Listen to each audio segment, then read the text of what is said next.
I still remember that morning in Chicago, skyline glowing gold at 7. 32 up. Wind slicing through the river like it had something to prove. I walked into the glass tower on Wacker Drive the same way I always did, with my head high, heels steady, and my grandmother's words tucked somewhere deep between my ribs and my heart. Patience wins louder than pride. 23 stories up. The air smells like ambition and burnt coffee. My badge blinks green, door clicks open, and just like that, I'm back in the battlefield. See, corporate life in this city ain't about suits or titles. It's survival wrapped in PowerPoint slides. Thanks for taking the time to listen to this story. If it spoke to you, hit subscribe and stay tuned for more stories that inspire and empower.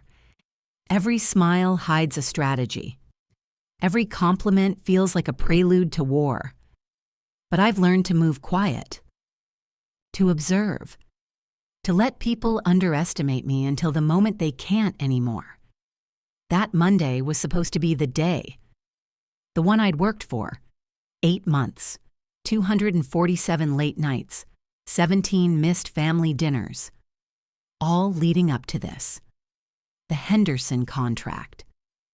A $12, $4 million deal that could shift our whole division, and my name was on it. I earned that deal, every decimal, every sleepless hour. But before the world gives a black woman her flowers, it tests her patience. That's the rule. "Morning, Naya," Malik said as I walked past the bullpen. He's 23, fresh out of Howard, eager like I used to be. "Big day, huh?" I smiled. "Big day, every day." He laughed. "You got this. They don't even know." He was right.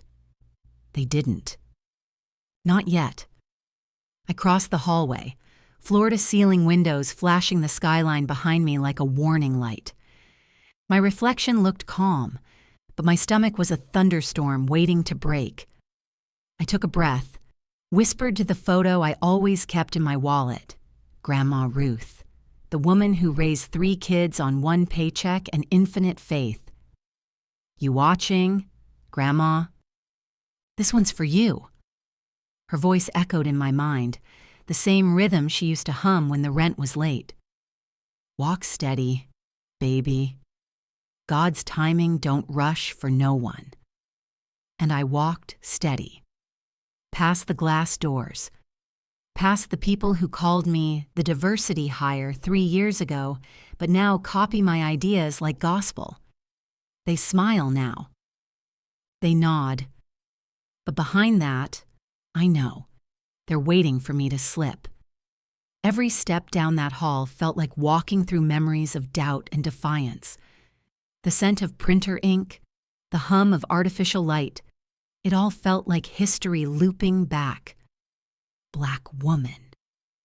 Corporate America. Prove it again, and again, and again. I dropped my laptop bag on the table, aligned my notes, and felt the silence shift when the VP walked in. "Naya," she said, "today's the big one. Henderson's people will be here by 9. Let's make them believe we're their future." "We are their future," I said. Calm. Certain. She smiled, but her eyes carried the kind of doubt that black women learn to read like a second language. I didn't flinch. Not anymore. I've built my skin thick from every meeting where someone talked over me, from every "you're so articulate" that meant, "I didn't expect you to be this good." I wear my composure like armor now. You can't teach that. You earn it through silence, patience, and 1,000 swallowed reactions. My inbox pinged, another reminder of the meeting, another pressure point pressing down on my chest. 8:47 a.m. The city buzzed below, cabs honking, sirens wailing, Chicago's rhythm pulsing through the glass walls. I took one last look at my slides. Numbers solid, visuals clean, strategy airtight. Henderson's board wouldn't just see potential, they'd see power. My kind of power, measured, graceful, undeniable. I remember touching the gold locket around my neck, the one Grandma gave me at graduation. She said, "This ain't jewelry, baby. It's memory." I didn't understand back then. Now I do. It's my reminder to stay grounded, no matter how high the floor number. I caught my reflection again, brown skin, tired eyes, steady breath. The kind of calm that comes before the storm. When you're a Black woman in corporate America, storms are seasonal. They don't announce themselves. They arrive in emails, in whispers, in rooms where decisions are already made before you walk in. But I'd weathered worse. I'd watched my mother lose her job for speaking truth, watched my brother turned away from a loan because the system didn't see his potential. So when I fight for more than a client. I fight for legacy. For every woman who ever bit her tongue to keep her paycheck. 9. 1A. Meeting time. The hallway felt colder, longer. The conference room door gleamed silver, like the edge of a blade. My team shuffled in behind me, voices low, nerves high. Melik leaned in and whispered, "Showtime." I smiled. Always is. I took my seat at the head of the table, earned, not given, and for a brief moment, everything felt aligned. Destiny, preparation, purpose. My slide deck was ready. My mind sharper than the skyline itself. But if I'd known what was coming next, who was about to walk through that door, maybe I would have prayed harder. Maybe I would have asked Grandma for more than patience. Because in less than 10 minutes, everything I'd built, everything I'd fought for, was about to be tested. And the storm I'd been preparing for was already on its way. It happened on a Thursday. A Thursday I will never forget. The day the woman I trusted with every fiber of my being smiled in my face while signing away my name behind my back. I remember that morning like it was a movie scene. Sunlight poured through the office blinds, warm and gold, the kind of light that makes you think good things are coming. My team had just landed a potential client, Edison Group, a 7-figure account. It was the kind of deal that could change a career, maybe even a life. And I had worked 9 months straight to make it happen. Every call, every sleepless night, every maybe next time turned into a yes. 7s. Thanks for taking the time to listen to this story. If it spoke to you, hit subscribe and stay tuned for more stories that inspire and empower. And the person sitting across from me that morning, sipping her caramel latte, was Mara Johnson, my mentor, my boss, my so-called big sister. She was the first woman to ever tell me, "You belong in this room, Naya." So when she leaned in and whispered, "You did good, kid. This one's gonna make noise upstairs," my heart swelled. I didn't know those same lips would twist my future into a nightmare just a week later. That afternoon, she told me she'd take the presentation to corporate HQ herself. Said she wanted to represent the team. I didn't think twice. I was grateful. I trusted her. She walked out in her red heels, the sound of each step echoing down the marble hallway like a promise. But promises break quietly. A few days later, I was in the office late, chasing deadlines. The cleaners were gone, the lights dimmed. I heard the copier hum, a sound that shouldn't have been there. I turned the corner and saw a flash drive glowing under the blue light. It was plugged into my work computer. My name was still on the screen. I opened the file and froze. My presentation, my research, my designs, my strategy, all under a different name. Mara Johnson. My chest went hollow. My hands trembled so hard the mouse slipped. I remember whispering, "No, no, no," like saying it enough times would make it untrue. But there it was. Every sleepless night I'd poured into that project. Signed, sealed, and stolen. I didn't sleep that night. I drove home, parked outside my grandmother's old house, and just sat there. Her words echoed in my head. "Baby, when the storm hits, don't shout. Watch, listen, then strike with wisdom." Sevens. The next morning, I walked into the office, my face calm, my stomach on fire. Everyone was buzzing. The company email had gone out. Mara Johnson secures multi-million-dollar deal with Edison Group. They called her visionary. They called her fearless. They called her everything I had fought to be. And when I passed her in the hallway, she didn't even flinch. She looked me dead in the eyes and said, "It's all business. Naya, you'll understand one day." Sevens. Something inside me broke. Not just anger, betrayal. A deep, soul-cutting betrayal that no apology could fix. I wanted to scream. I wanted to cry. But instead, I smiled.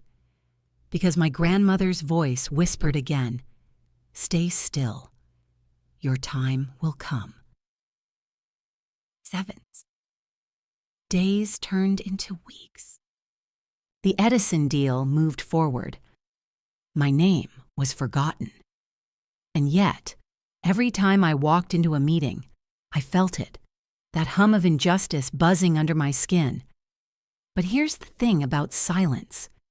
It teaches you to listen to the cracks in the walls. One night, I stayed late again, this time intentionally. I knew Mara would too. She loved to linger in her office, bathed in the blue glow of her screens. Around 9:43 p.m. I saw her reflection through the glass, typing fast, glancing around, nervous. I recorded the timestamp. Something about the way her fingers trembled over the keyboard told me she wasn't just finishing reports. I waited, watched, listened. At 10:05, she printed something, confidential reports from the Edison account. But she didn't print them to the main copier. She sent them to the one on the 11th floor, where the compliance team worked. I followed the sound of the printer, every footstep echoing louder than my heartbeat. And there it was, page after page, still warm, signed under her name, but carrying my writing, my formatting, my ideas. I took one page, just one. Proof. When I walked back to my desk, I didn't feel anger anymore. I felt power. Quiet, calculated power. Because my grandmother once said, "When they steal from you, don't take it back with rage, take it back with truth." Sevens. And I knew my truth was coming. People think betrayal burns fast. It doesn't. It lingers.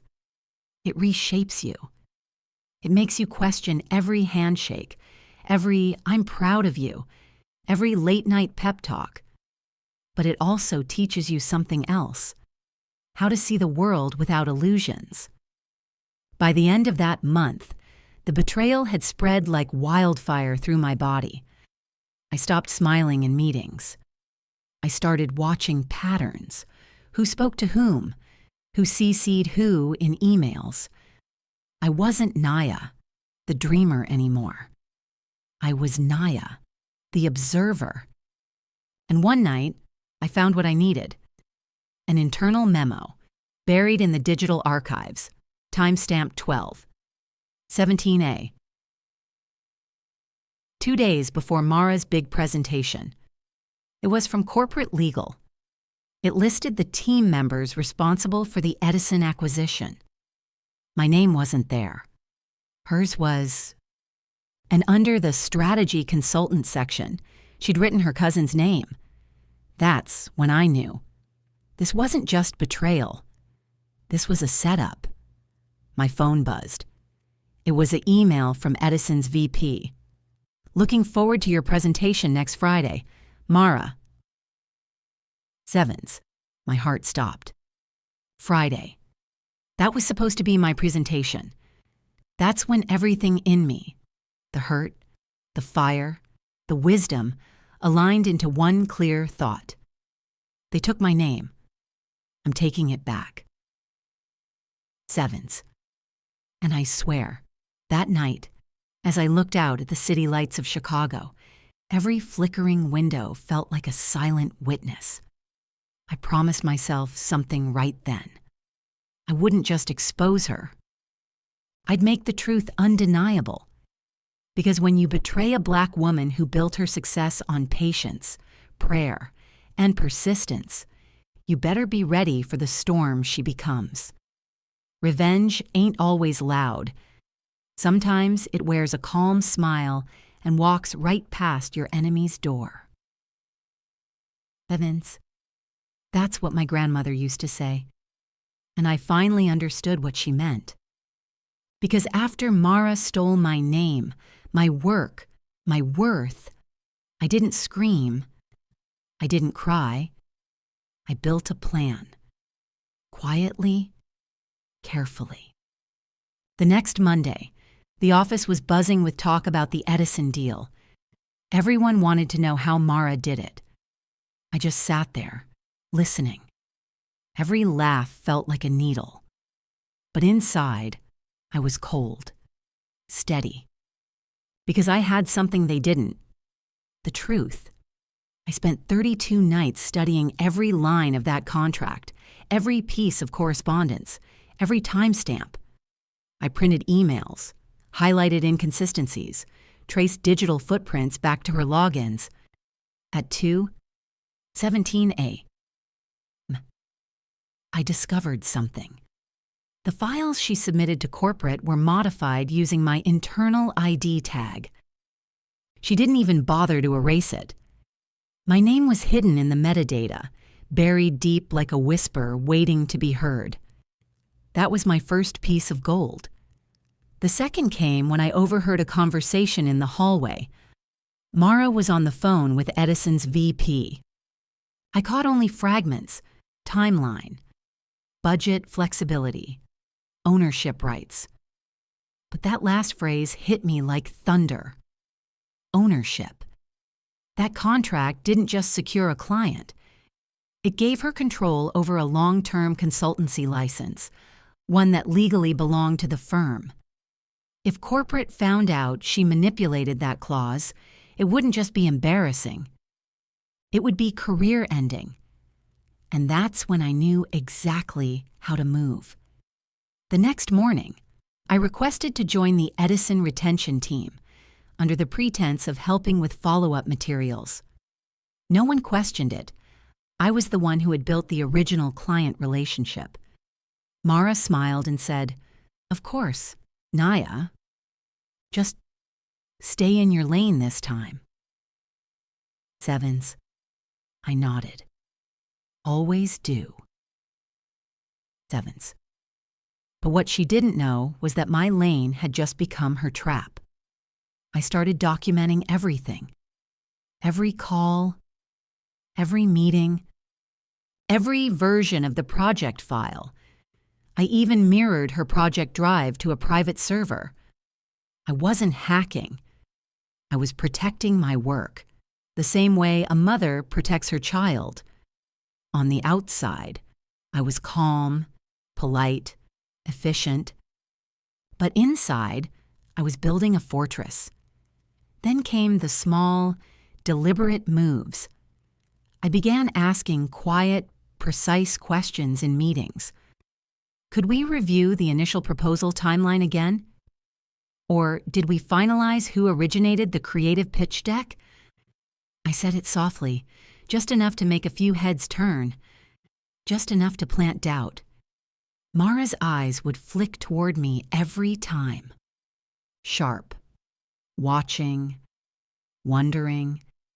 By week 3, she started arriving earlier, leaving later.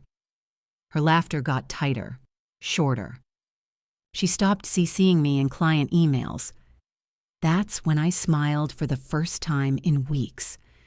Because when someone hides the light, it's only because the truth is starting to burn. And then came the real play. The company's quarterly innovation summit was approaching, the biggest event of the year. Corporate wanted the Edison project presented as a case study of excellence.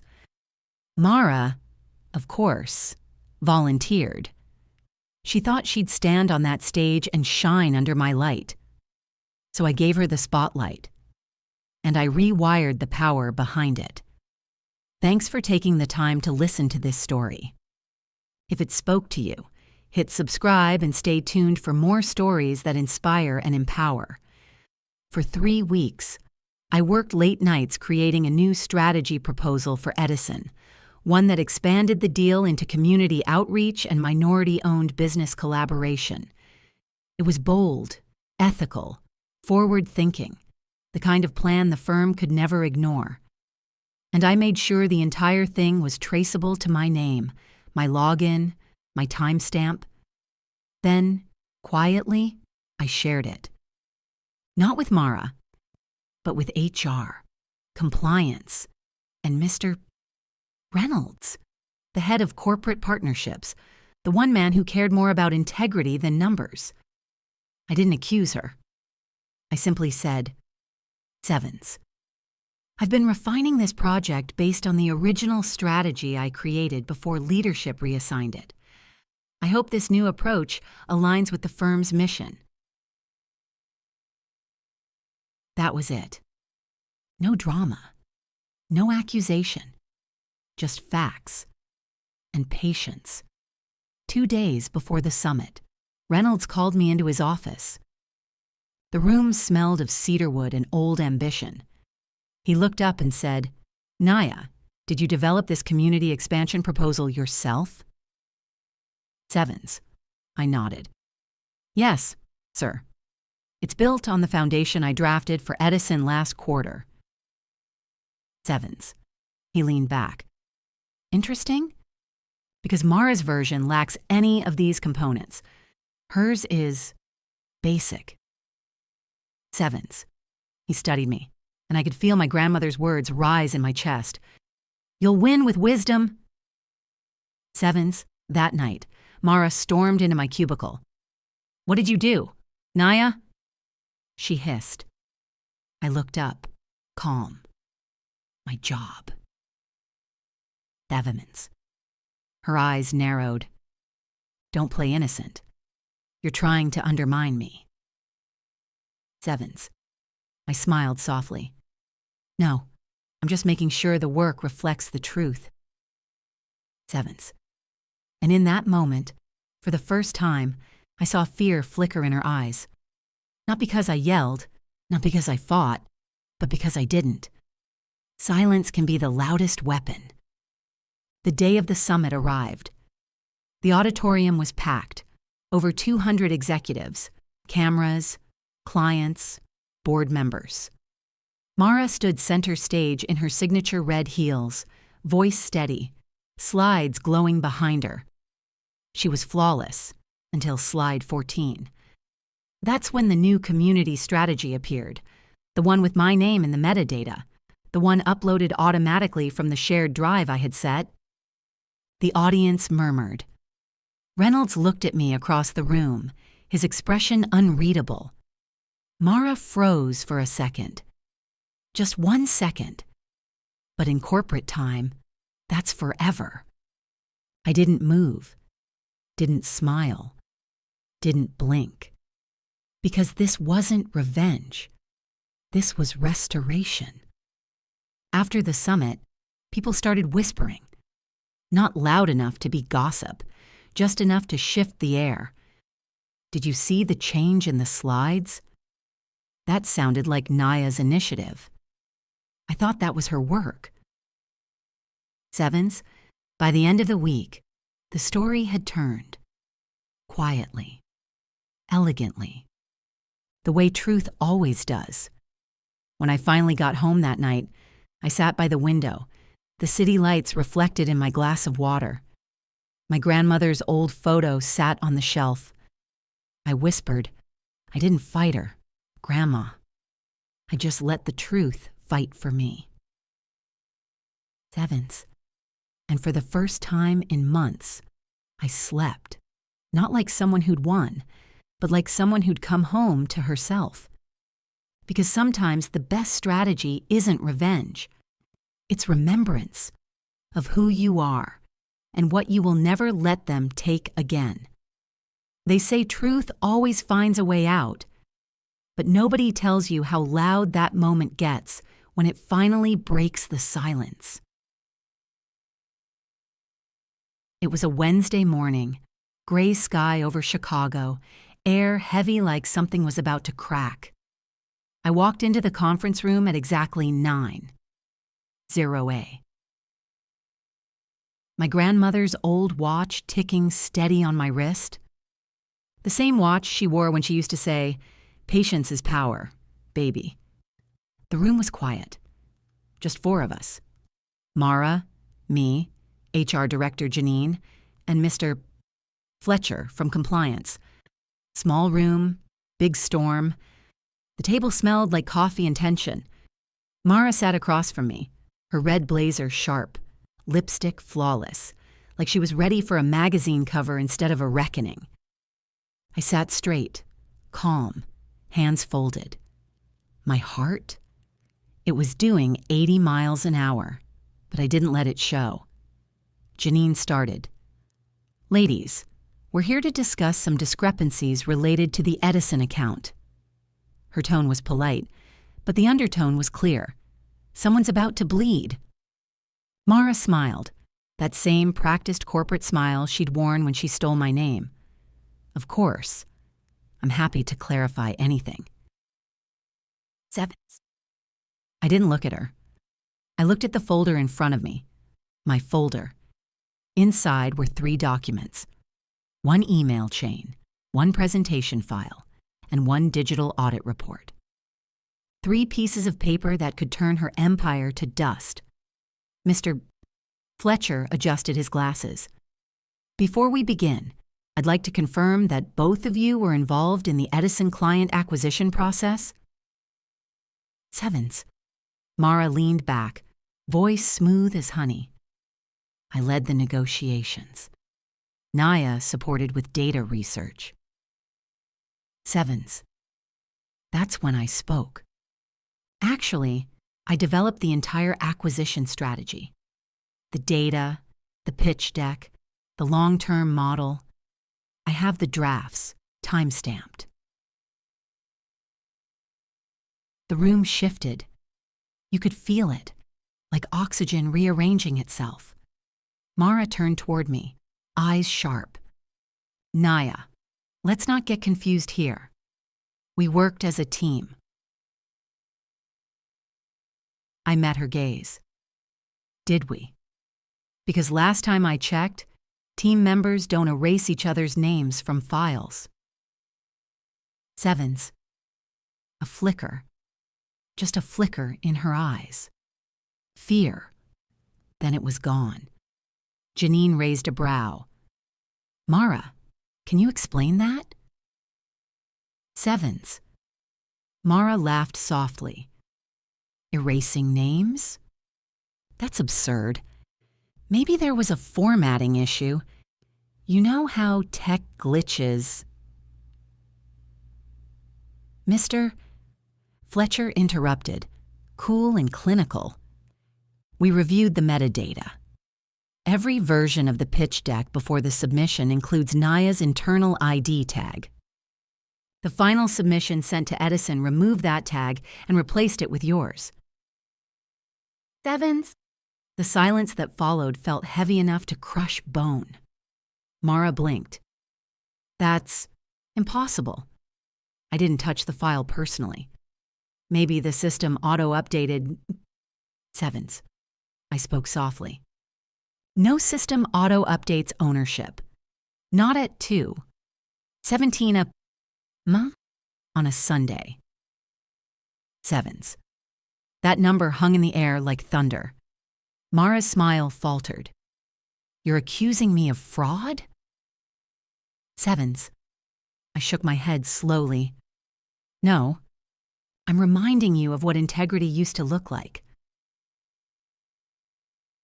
The words hit like glass shattering. Janine folded her hands. Mara, the audit confirms the activity under your credentials. We also notice that you signed the Edison rights extension under your name, without team acknowledgement. Mara's voice rose. You think she didn't plan this? She's been jealous since day one. I gave her opportunities, and now she's turning on me. Sevens. I stayed still, calm. That kind of calm that makes people realize the war's already over. I don't need to turn on you, Mara, I said. You already did that yourself. Zvins, Mr. Fletcher cleared his throat. We'll be forwarding this to corporate integrity. This needs to be reviewed further. Sevens. And then, silence again. No one breathed. No one moved. Mara looked at me, eyes burning, her voice a whisper now. You think this makes you the hero? Sevens. I leaned forward, my tone quiet, low, deliberate. No, Mara. It makes me whole again. Sevens. Her jaw tightened. For the first time since I'd known her, she had no words. The meeting ended in 32 minutes, but it felt like a lifetime ending and another beginning all at once. When I stepped out of that room, the hallway felt brighter. The same fluorescent lights that used to hum above me suddenly felt soft. My coworkers glanced up, some curious, some pretending not to know. But I didn't need their validation. I just walked. 1 step, 2 steps. Each one lighter. Because I didn't destroy Mara. I didn't need to. The truth did that for me. When I reached the elevator, I checked the time. 9:47 a.m. 47 minutes after the truth came out. 47 minutes that changed everything. As the doors closed, I caught my reflection in the mirror panel, steady eyes, lifted chin, no rage, no revenge, just clarity. And deep inside, I heard my grandmother's voice again, warm like honey and thunder all at once. Sevens. See, baby? You don't have to fight dirty when your soul is clean. Sevens. The elevator doors opened on the ground floor. The world looked the same, but I wasn't. They say when the truth finally sets you free, it doesn't clap for you. It just leaves you standing in the quiet, wondering what freedom even feels like. 3 days after the meeting, the building felt different. The same hallways that once echoed with whispers now hummed with something else, recognition. People who used to look through me suddenly saw me. The same colleagues who once nodded politely now smiled too wide, too careful, like they just realized I was real. I could feel the shift, subtle but sharp. The air had changed. The story had spread. Word travels faster than light in corporate America. By Monday morning, everyone knew about the audit, about the files, about Mara, about me. 14 emails in my inbox with subject lines like, "Proud of you" and "You did the right thing." I read them all. Replied to none. Because pride wasn't what I felt. Not yet. The truth had cleared my name, yes, but it also stripped something from me. The illusion, the belief that hard work alone could shield you, the belief that goodness was enough. HR had sent out an official statement, neutral tone, carefully worded. Following an internal review, leadership adjustments will be made. That's how they said Mara's gone. No names. No emotions. Just corporate grammar, clean, cold, and final. By 10 a.m. Her office was empty. Her nameplate gone. The red coffee mug she used every morning vanished like she'd never been there. And yet, the ghost of her lingered. In the silence, in the glances, in the way people avoided saying her name. I passed by that glass door once, just once. Looked at my reflection where hers used to be, and for a split second, I didn't know which one of us had really won. At 10:47, I was called into Mr. Fletcher's office. He spoke slow, careful. The board's impressed with your integrity, Naya. We'd like to promote you to lead analyst. Lead analyst. The title I'd worked 3 years for. The one Mara stole in 48 hours. I nodded, smiled politely. Thank you. But when I walked out, the applause in my head was silent. Because victory doesn't roar, it whispers. That night, I stayed late. The building half empty, city lights flickering against the glass. I opened my laptop, stared at the project files, the same ones I once fought to protect. My cursor hovered over a blank document. For the first time in weeks, I could finally breathe. But the quiet didn't feel peaceful. It felt hollow. My phone buzzed, an unknown number. I hesitated, answered. Naya. A familiar voice. Soft. Shaken. Mara. I froze. What do you want? I asked. Silence. Then, I didn't mean for it to go that far. I just wanted to be seen. Her voice cracked. Do you know what it's like to give everything and still feel invisible? My throat tightened.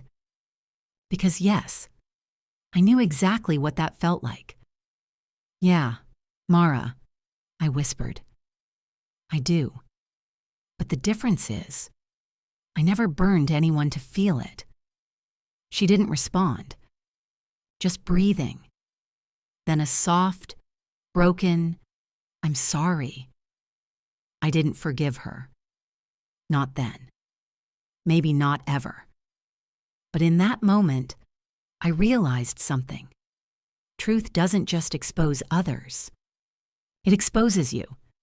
It makes you confront who you've become in the process of surviving. After she hung up, I sat there in the dark, watching the city blink like it was breathing with me. 11:32 p.m. My grandmother's watch still ticking. I thought of her words again. Baby, every victory got a price tag. The trick is making sure you can live with what it cost. I looked at my reflection in the glass. Stronger, yes, but different. My eyes didn't carry the same fire. They carried something quieter. Something that came after the fire. The next morning, when I walked through those glass doors, people looked at me like I was a story now. The girl who stood up. The woman who didn't bow. But behind every headline, there's a heartbeat. Mine was steady, but scarred. The whispers turned to nods. The nods turned to congratulations. And yet, when I stood in my new office, looking over the skyline, the question hit me harder than the applause ever could. What do you do when you win? but lose a piece of yourself getting there. That's the part they don't tell you about truth. It doesn't heal you. It humbles you. 12. Her weight P. Lunch break. The office buzzed below me. Laughter, chatter, normalcy. I sipped my coffee, staring out the window. For the first time, I didn't feel angry. I didn't feel proud. I just felt aware.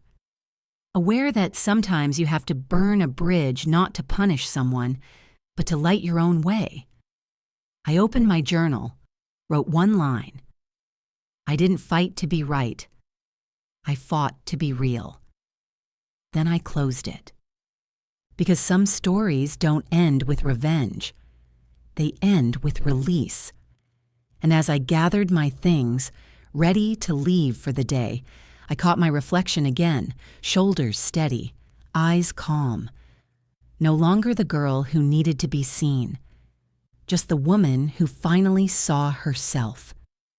And in that quiet, with no witnesses, no applause, I smiled. Because that, right there, was the real turning point. Sometimes winning doesn't feel like winning. Sometimes it feels like standing alone at the edge of a storm, listening to the silence scream. 7s. The office smelled like polished floors and filtered sunlight, but it didn't reach me. I sat at my desk, staring at my computer screen, blinking past 243 unread emails, most of them congratulations or corporate memos.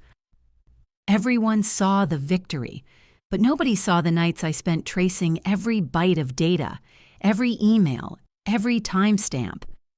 Nobody saw the sweat, the fear, the trembling hands that held onto my grandmother's words like a lifeline.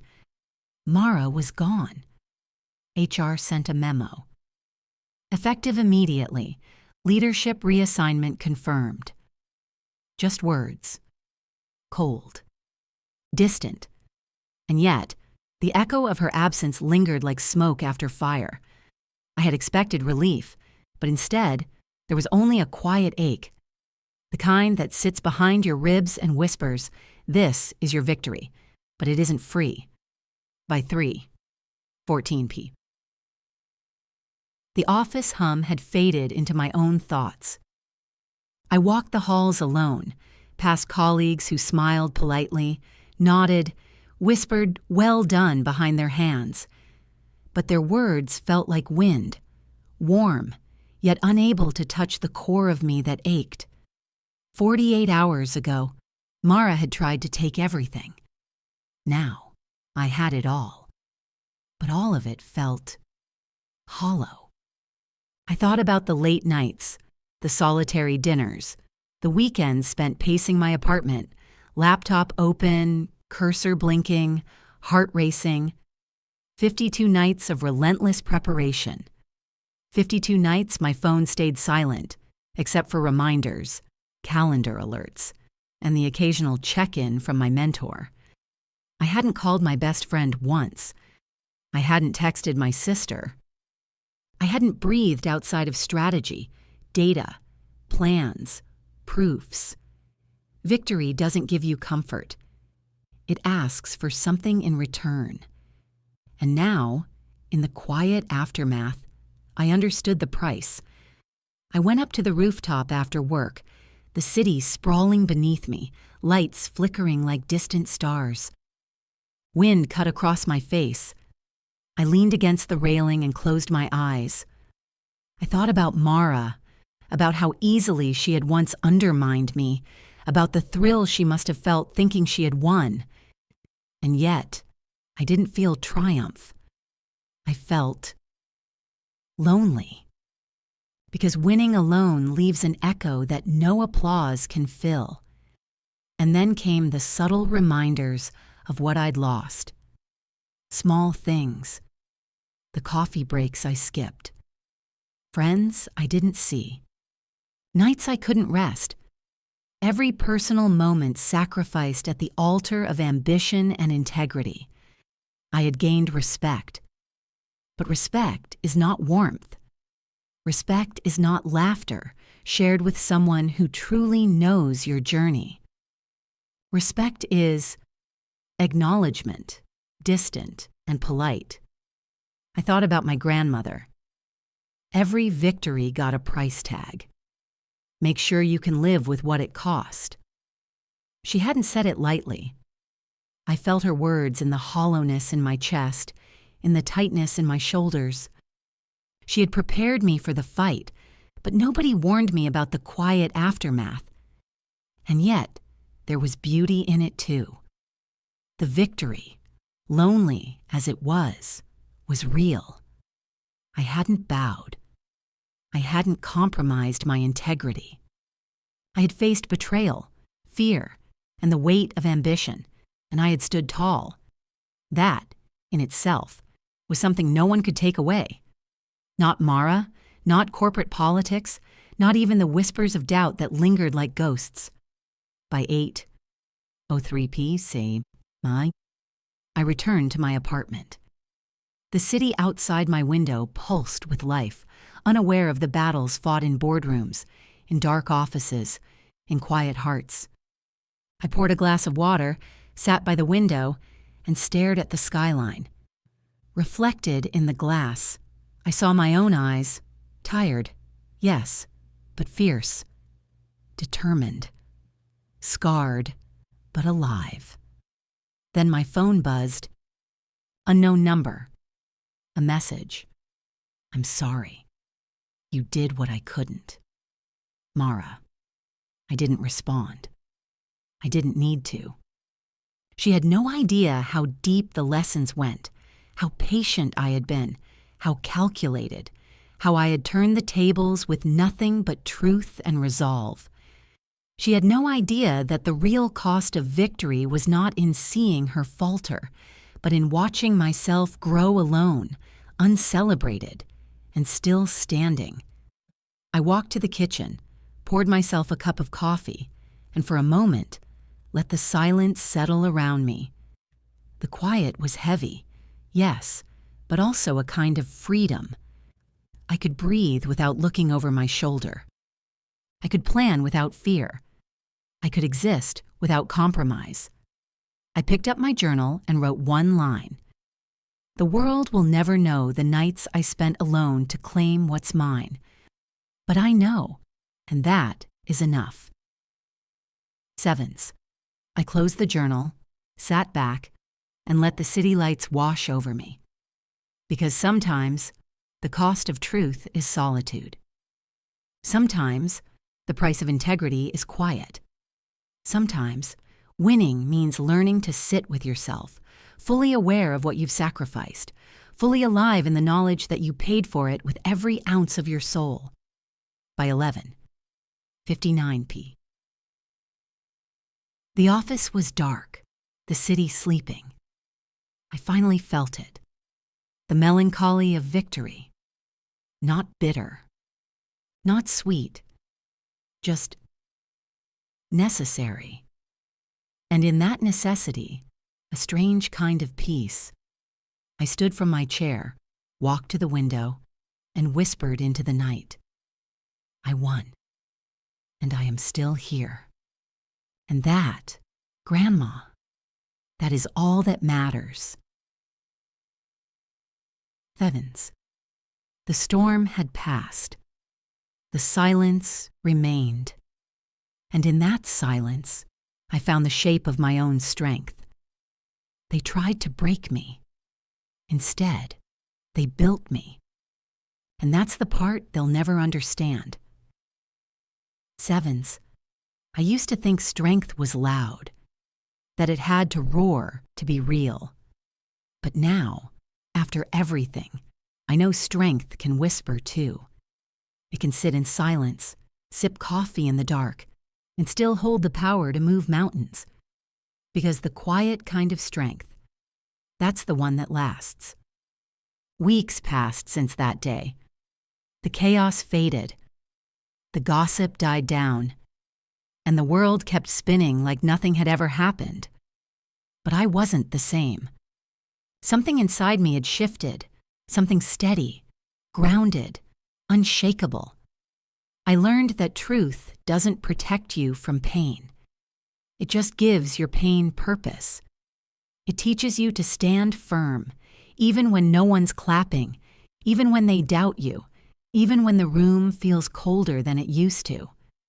I remember walking into the office one morning, crisp air, sunlight slicing through the blinds, and realizing I didn't feel small anymore. I didn't shrink to fit. I didn't apologize for taking up space. That's what growth feels like. It's quiet. It's real. And for every Black woman who's ever sat in a boardroom holding her breath, wondering if she belongs, let me tell you something.